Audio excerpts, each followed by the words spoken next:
Good day. I've always had a great deal of interest in the alternate history genre. Now, I first got introduced to the very concept of alternate history by the seminal novel by Harry Turtledove, The Guns of the South. Now, this is less an alternate history novel, more of a science fiction novel at first. Essentially, in The Guns of the South, you have time-traveling Afrikaners who are crazy, ultranationalists, racist guys who are basically card-carrying villains. They get a time machine, and the grand space year of 2019, I think. Yeah. In just a few more years, we have time machines that can easily be stolen by Afrikaner terrorists. Whatever. Anyway, what they decide to do is they decide to change history by arming the South with AK-47s. So yeah, nobody in the future noticed the time machine going missing and, tens of thousands of AKs going back in time. Yeah, and also there's a bit of schizophrenic technology in that because, the evil Afrikaners are still using Macs. Yeah, Macs. That's just sad. But anyway, that's what piqued my interest. Mainly because of how close it actually stuck to history after, the whole time-traveling evil Afrikaner thing got done with. Now, the whole alternate history genre encompasses, all of history. I mean, you can have stuff like, what if Lee legit won the Battle of Gettysburg, or what if the Nazis somehow legit won World War II, which would literally be impossible, but let's not worry about that. Well, actually, let me explain why. Basically, in World War II, America produced, I think, more trucks, which you need, because you need to be able to move all your shit around, than I think pretty much all the countries of Europe combined, or something like that. It was a crazy amount of just trucks, which when you think about it, is probably one of the more important pieces of war material than, say a tank. I mean, a tank is cool and all, and they can blow shit up, but you need a truck so you can move the bullets so that the tank can fire them, or the fuel, so the tank can actually, move, or the spare parts, stuff like that. I could go on for days about how logistics is some of the most important aspects of any war. But anyway, there haven't been that many alternate history games. And the alternate history game we're going to take a look at today is probably one of the, I wouldn't say one of the earlier ones, but one of the first ones that I actually was made aware of. And that's Turning Point Fall of Liberty, where what if the Germans somehow magically got super technology and won World War II. Now, the interesting thing about this is this actually predates Wolfenstein New World Order by many, many years. Now, is it as good as Wolfenstein New World Order? Well, absolutely not. So let's take a look and see just what is Turning Point Fall of Liberty. The game is a bog standard first-person shooter. And I don't mean like a good bog standard first-person shooter, like with non-regenerative health and being able to carry a bunch of weapons, but a modern bog standard first-person shooter. You've got 2 weapons and regenerative health. But the game does try to vary it up a bit, and that's why this game actually stands out from the legions of cookie-cutter shooters. It stands out mainly because you can do a bit more in this game than in other FPSs, and the levels aren't just one long, bloody hallway. Now, most of them are, but actually figuring out what you're supposed to do actually takes a bit of brain power. Not much, but some.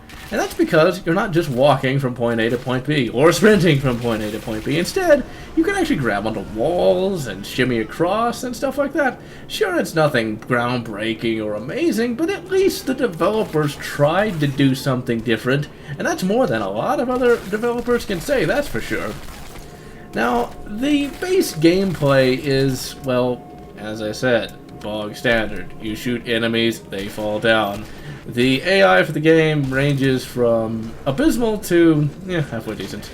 Now, the graphics, well, they look like Xbox 360 graphics. And this is the PC version, which should realistically have better graphics. It does not. In fact, see how fuzzy it looks? That's because this is 720p. It doesn't even have a bloody option to turn it to 1080. You notice the slowdown? That's not because my PC's crap, that's for sure. That's because this game is very poorly optimized. and from what I've heard, it has just as much slowdown on the 360. If you're like me, graphics don't really bother you. Because, let's face it, I grew up in an era where, you had 2D sprites. So this doesn't look that bad. It doesn't look very good, but since the gameplay, even though it's bog standard, it's still serviceable enough. Music in any game like this, well, the music's not going to stand out very well. It's just your basic orchestral crap. And as for the sound, well, the guns sound okay. They don't have any loud booming reports, and they sound, kind of realistic, I suppose. But I like guns that actually sound, powerful. Because, let's face it, this is a game. Supposed to be having fun with it. Now, the weapons for the game are rather unique. They don't go the route of every other FPS of assault rifle, pistol, submachine gun, and sniper rifle. Instead, they're actually a mixture of alternate history weapons and contemporary US weapons. And I always like being able to use a Thompson submachine gun with a drum magazine. They just look cool. The future tech German guns are interesting enough. You've got your basic M1 ripoff, you've got your MP50, which doesn't look that much different from the MP38 that's seen in all the different games. Usually it's called an MP40, but everywhere I've read they're MP38s in reality. One rather interesting weapon is this. It's this infrared sniper. I like it, if only because it's sort of a callback to the classic Return to Castle Wolfenstein that included pretty much the same weapon. Now, to me, one of the coolest weapons in the entire game is the lever-action rifle. Now, I know what you're all saying. General Lotz, the lever-action rifle's so primitive compared to these submachine guns and semi-automatic rifles and, vampire sniper rifles with the infrared scope. You know what? Fuck that! I like the fucking lever-action. This is basically a lever-action that did exist around the time and would have been used by civilians if the Germans had invaded. Basically, it's a pistol caliber carbine that was, well, pretty bloody awesome. And I've always wanted one, but alas, I have not acquired one. It's just really cool to use a bloody lever action.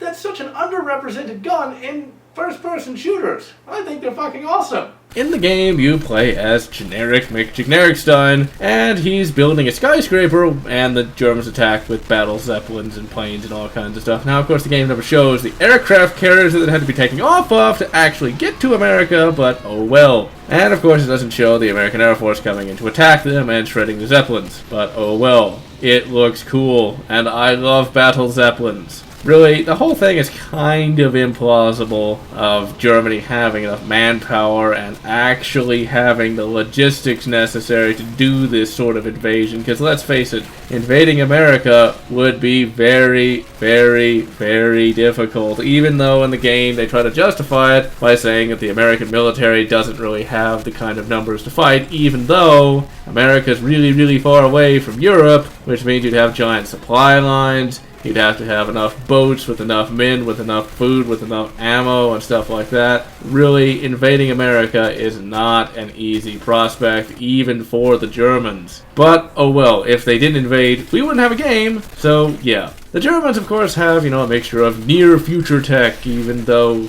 they shouldn't, because it's supposed to be the 50s. It doesn't matter, it's stupid jetpack Hitler at its finest. The interesting thing about it is they have a lot of schizophrenic weaponry. For example, you've got this battle Zeppelin Skynet helicopter thing that doesn't look like it should really exist in the 50s or even the 2050s, And it's kind of useless in a way. I mean, at some levels, it's really cool because it kills everybody and stuff like that. But when you think about it, it is literally just an oversized helicopter with a machine gun. That is a much bigger target and moves a lot slower. But oh well, it looks cool, it even sounds menacing, so oh well, we'll let it pass. Basically, throughout the story, you, Generic McGenericstein, have to complete all the objectives because all your AI counterparts die, or are just completely too dumb to live. And that's basically your plot. You gotta save America from the Nazis. I won't spoil the ending because it's actually somewhat interesting. And by somewhat interesting, I mean it's somewhat interesting by today's standards. Back in the day, it would not be anything special, but today it stands out from all the legions of samey cookie-cutter shooters. And that's pretty much all there is to say about Turning Point Fall of Liberty. It's an interesting concept. that falls flat mainly because it's just poorly optimized, the graphics kinda suck, the campaign is criminally short, but it was an interesting concept, and you basically do get a serviceable game. But I'm still damn happy New World Order was made, because that's the real Germans won World War II game that we pretty much all wanted. Because let's face it, playing V.J. Blazkowicz in an alternate history scenario is fucking awesome. And we will be definitely taking a look at that game in the future. And so, this is General Lotz wishing you good Luger P08, and wishing you good Winchester 77, or whatever makes you happy.